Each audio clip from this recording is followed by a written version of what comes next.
The purpose of doing, the purpose of doing this particular example and the next couple of examples is to go through some of the typical word problems associated with vectors. Okay? One of the biggest confusions is when I give you bearings. Okay? Bearings are not traditional degrees. Okay? A bearing starts off from north. So directly north is 0 degrees. And you go around clockwise to label your angles. So it would be like this. So this would be 90. This would be 180. This would be 270. We wouldn't say 360 because you would say that's a 0 degree bearing. Okay? So it goes up to almost, 359, and then you go back to 0. Okay? So number one thing you need to get down is when I tell you a bearing, it means going straight up and then go around clockwise to that particular angle. Here's the problem. When you use sine and cosine, it doesn't recognize bearings. It's still in traditional degrees. You have to use the bearing to find the actual true angle. So, Jessica, what were you saying earlier? So it would be 25? So it's 25 degrees, not 65. Why 25? Exactly. So you're going to have 90 minus your 65, and that's going to give you your 25 degrees. That goes from here to here. When I use my angle measures, when I use sine and cosine, you must have the traditional degree measures. Do not use bearings. If you use bearings, it will be wrong. Okay? Because it's going to think that you're headed in the wrong direction. Shh, listen guys, quiet. When do you know when to use 65 or 25? Shh, gentlemen, shh. 65 degrees is a bearing. If you were to take this and put this on a coordinate plane, you would not put 65 degrees from there. Okay. You would tell me it's up at an angle of 25 degrees. We still measure 0 degrees right here. When you use sine, cosine, and tangent, I need to know what is the degree measure from that point. Traditional degree measures. And so we're going to still be using the 0 degree here. Bearings, if you can even read that, bearings are over there. Okay? Barrow. That's awful. So let me erase all that just to get us confused. So that's bearings. That's the first thing you want to walk away from this with, is understanding how to take a bearing and write out the actual angle measure from a bearing. Simple, very simple. You can just know that 0 is straight up. If I told you it's 120 degrees, well, I would draw the 120, and I would say, oh, well, that's actually negative 30 degrees, or 330, because it'd be down in the fourth quadrant. Okay? You're going to have to work that out and figure out how it goes. Now, how would we go out and figure this out? You guys were talking about it earlier. What's the next step? What are my formulas? Cosine 25. Right. And so, let me erase that other part. And so you're going to have theta equals 25. What we want for bearings, not bearings, but what we want for our components, it's those two little lines. I want the x part and the y part.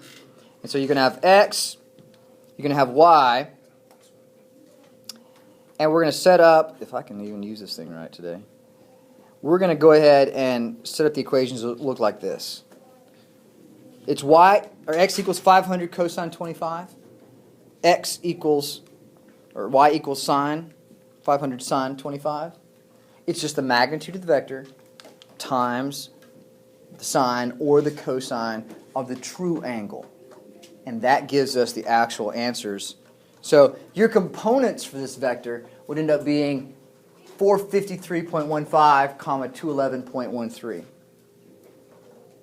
So if I were to measure how this is a plane traveling, if I were to measure the horizontal and vertical changes of that plane, then that would be exactly how it's changing, just in a strictly horizontal or vertical position.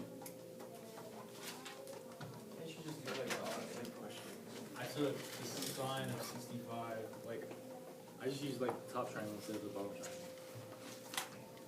If you're only using to find the magnitudes, like the components, then you could, but did you get both positive? Yeah. Okay. The downside is there are times, if depending on where you are, if I'm all in the first quadrant, I'm probably safe. But if I switch quadrants, then one of my bearing, or one of my x or y would be the wrong sign. So you just know that by looking at what Right. the bearing is, right? I mean, Right. You don't have, there's no specific way to find it. You just kind of know What do you mean? which one is the sign is wrong. That's your own problem. Yeah. I mean, it would tell you by the bearing or the angle measure. Okay. Shh. Quiet, please. Shh. Next problem. Well, let me pause for a minute. Does anybody have questions about homework? Shh. Questions about the homework? Real straightforward. I'm not going to spend a whole lot of time on it because we pretty much did all that stuff in class yesterday. So that means I'm expecting you to know it by now. Okay. There are two things that we did not talk about that I do want to talk about. Let's see. Look at these. Look at this. Shh. Please listen and be quiet. Quit talking. Number 24 starts off like this. It says W equals 5I plus 5J. And it wants you to write down that as a unit vector. What is I? What is J? That's what you're going to see first. I is the vector 1, 0. It's in the x direction. It has no y component. It is the unit of 1. It is called a unit vector in the x direction. J is exactly the same thing, but it's in the y direction. And so we have the coordinate, or the component, 0, 1, which is J. Those are what we call our unit vectors. Okay? And we're not dealing with 3D yet, but we will. Eventually we'll add K to that. But the question was, can you write this as a unit vector? Because clearly, if I were to draw that, that's definitely not going to be a unit vector. Okay? And so if we write W as just a component form, there's two forms that we've talked about. It's the sum of unit vectors, which you see first, 5I plus 5J. And we have the form of component vectors. That's where you have just x and y. So you've got both forms up there. That's definitely not going to have a distance of 1, a magnitude of 1. In fact, that would be a magnitude of the square root of 50. So what we want to do is, if we draw this vector, that's what it looks like. Why? Is that what you said? What? This is my vector. If I were to find its magnitude, 5 squared plus 5 squared, okay, square root of 50, or 5 squared to 25, or 5 squared to 2. How do you find the unit vector from that?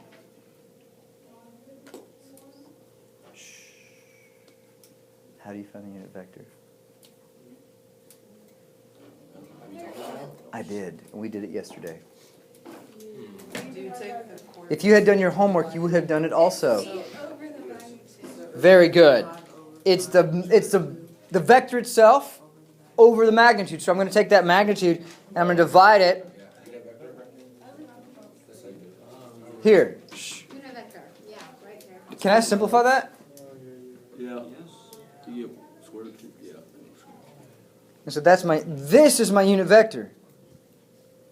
You have 1 over square root of 2, comma 1 over square root of 2.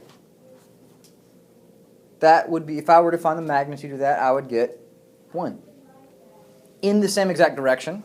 And so, technically speaking, if you were to draw this vector in, it would look something like this. just as a unit of 1 right there. I needed to change the magnitude of my vector only. The way we do that, and not just change it, I needed to change the magnitude to be 1. The way you do that is divide by each component by its own magnitude. Okay? Questions about that? That was your homework. That was part of your homework last night. Magnitude was easy. Number 27 kind of took the same idea. It wanted me to write this as a sum of unit vectors. Really simple. If I give you a vector in component form, that's the brackets with the x and the y, can you write it as a sum of unit vectors? It means just add the I and the J. No magic, no, that's it. Negative 4i minus 5j. That's the sum of the unit vectors. We have two forms that we're really going to look at. You have component form, that's the x comma y, and you have the sum of unit vector form, which is the one with the I and the j. I will ask you for these forms both, depending on the problem at hand. It may say write your answer as a sum of unit vectors, or it may say find the component form of a particular vector. You need to be familiar and be aware of what the names are. Real simple, real easy to do. Just don't get them mixed up. Unit vectors, sum of unit vectors is I and j. Component form is just with with the x and y. Questions? Okay. Let's do another. Now, we're going to do one here where it's... Let me set it up for you.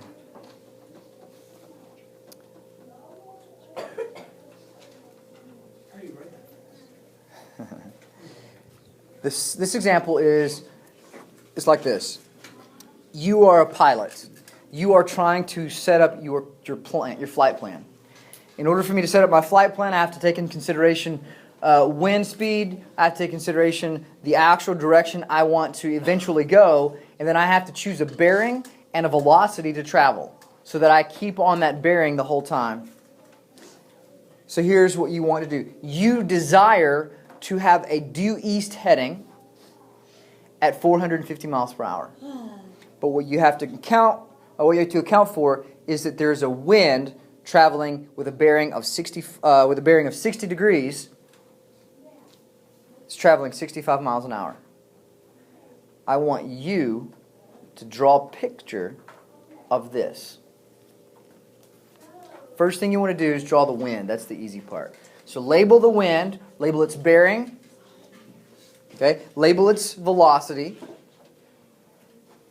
Okay. Second biggest thing today, first thing we talked about was understanding what bearings means. The second thing we want to talk about is really being able to draw a picture of this stuff. Because if I really can't understand the picture, it means I probably don't understand the problem. I don't understand what I'm trying to do. So draw the picture of the wind. Assume that everything is going to act at the origin.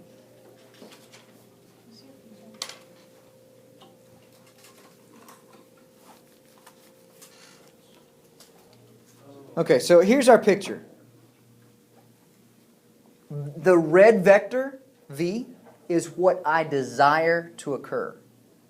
That's the resulting force that I want to find. That's the result. I need to be going that direction at 450 miles per hour.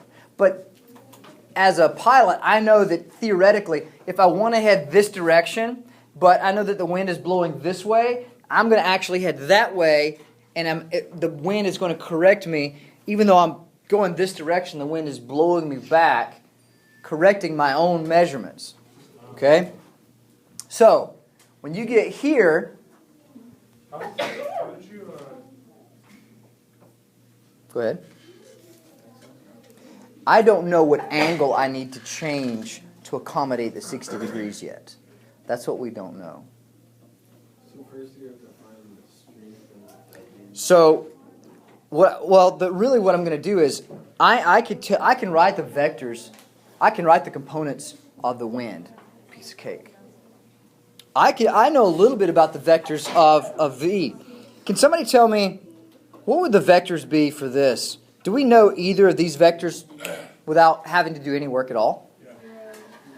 0 is where? We know that 0 is for y.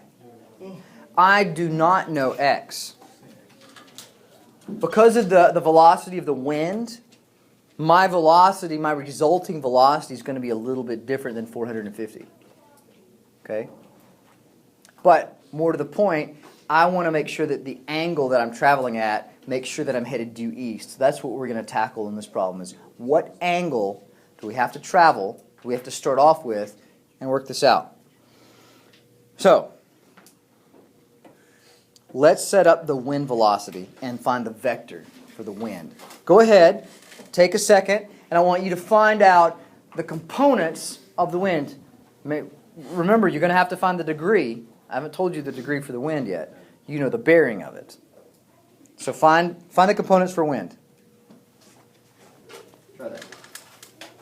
We just found it last time. It's the same method. Find the components for the wind. Oh, it was like 60. I thought it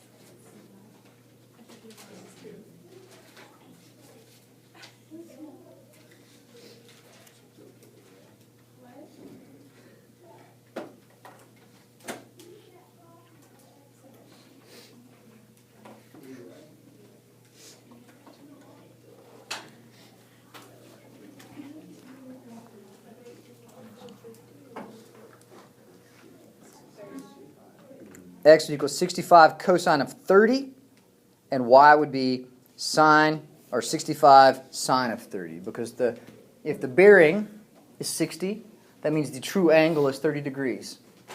So we set it up like that. Go ahead, ask a question. Never mind. I'll leave the run number. Do you remember when we added vectors together geometrically? Remember we took one and we added it to the end of it, and that resultant was the result? Do you remember when we added u and v together yesterday? If I gave you x and y for u, x and y for v, and added them together, what did we do to that? What was the operation? U plus v was what? What do we do? Come on now. You did your homework last night, right? What do we do, though? What about algebraically? What did we do? We added the x's together to get the result. We added the y's together to get the result. And that was my new vector. Well, I have the wind component. I actually have the resultant component for the y-coordinate. Do you think we could write the y equation for the airplane's vector? Let's go ahead and write those parts out. So there's the vector for the wind.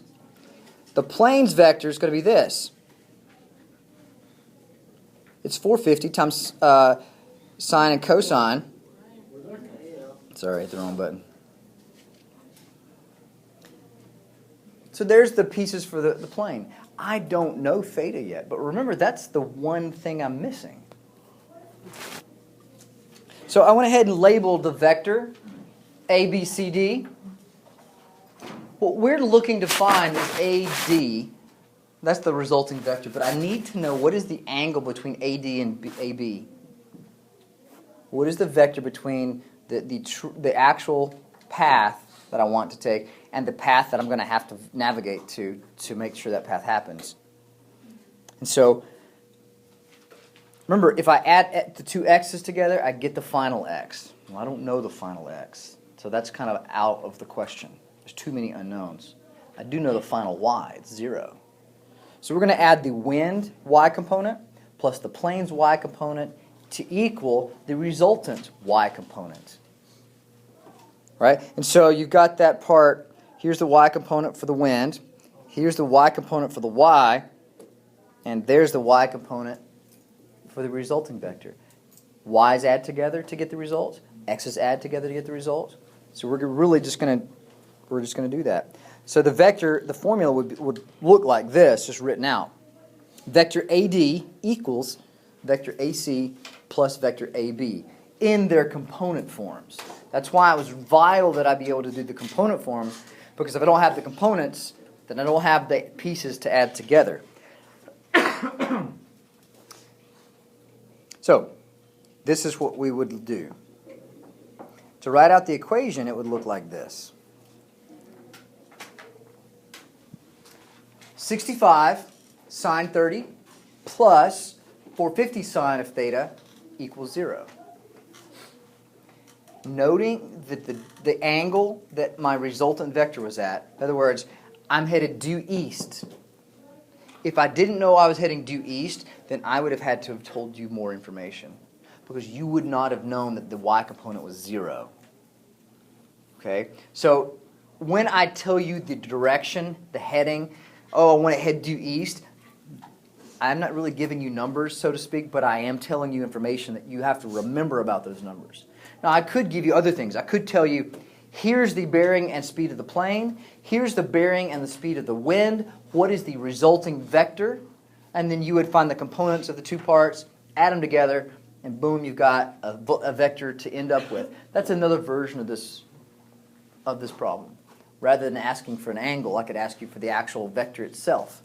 So let's go ahead and finish it out. It's sine of theta equals, if you actually work all that out, this is what you get. Sine theta equals negative 0.072222, right? Okay, inverse sine of all that is going to give me theta equals to negative 4.14 degrees. Now remember, what was the question originally asking? What's the bearing of the plane? I want my answer in bearings. So how am I going to answer that question? Well, remember, bingo. Where's negative 4 degrees? It's just below the x-axis. So if you look at it, really, this down here is negative 4.14 degrees. So I know that the bearing 0 degrees is north. So I add 90 to go east, and then just that little bit more to accommodate for the wind. So what would your final result be? 90. It would be 90 plus the 4.14 to give you a total of 94.14 degrees. That's your new bearing. That would be the result of the answer to the question. Be careful about answering the question in terms of just plain degrees. Although you've done majority of the work, you still haven't quite answered the question. I hate for you to miss. That's the plane's bearing? That's the plane's bearing. It's 94.14 degrees. So if they head that direction, then the winds, the force of the wind will actually put them on a due east course. Okay, so they just kind of have to head negative. They have to head just over 4 degrees south of east, and they would get their heading correct. I don't want to be a plane. Me either. Any questions about this particular problem? Okay. One last example. The important part of this example, listen, is to get the diagram right and to understand how the diagram is connected. If you can get this diagram, then this problem is, it doesn't matter how many ways I turn around and try to twist this problem, it's not going to be any more difficult than the first way. Okay, this is the problem where you have an object on a ramp that you're pushing a force and trying to keep that object from sliding backwards. I could ask you for the force required to keep it from sliding. I could ask you for the weight of the object. I could ask you for the normal force involved. Yes. No, that was the one we already did. That was the one we did. Relax. So let me diagram out the parts of it. You've got a box sitting on a ramp. There are forces that act on that box. Okay? The one that we're interested in, the question is, how much does this box weigh? Okay? That's the weight force. That's the force being pulled down directly perpendicular to the ground by gravity. Okay? We're not going to get that far. We're going to be dealing strictly in vectors. I was like, I hear a phone. They keep calling me that's the fourth time they called me this morning. You should answer. Who's calling? I don't know. Tom, stop calling me. Answer. Oh, no. It might be your long One time, lost I cousin-in-law. got someone from You Jamaica guys called give me. me millions of dollars. It's okay. Yeah. Doubt it. Shh. Here we go. Shh. Listen carefully. I mean, I can make Shh. this Here we go. you have got an angle of 20 degrees. You have a force pushing up, keeping that box in place. That force is 30 pounds. That force is simply keeping the box from moving. So it's not moving it up, it's not moving it backwards, it's simply keeping it stationary. Okay? Now, there's one other force that we like to talk about called the normal force. That is the force perpendicular to the ramp. So we've really talked about three forces. The gravity force, the force that is required to push the box up the ramp itself. That's the force parallel to the ramp. And we have the force that's perpendicular to the ramp. And so when you create this little picture, you get a little triangle. Okay? This vector is the 30-pound vector. How'd you know how to draw this force? Because I'm telling you this. Can we use our little equations from physics? You can try, but I'm not going to give you what you need to use. I'm not going to give you acceleration. I'm not going to give you any of those frictional components. Nothing. You will simply get, that's all you get. Okay? So we have to know the other stuff? Nope. That's all you need. Here's what you need to know. What you need to remember is the parts from the force vectors that are important. Okay? So listen, watch.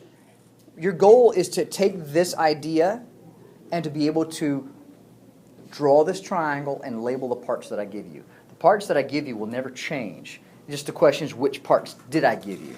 So, here we go.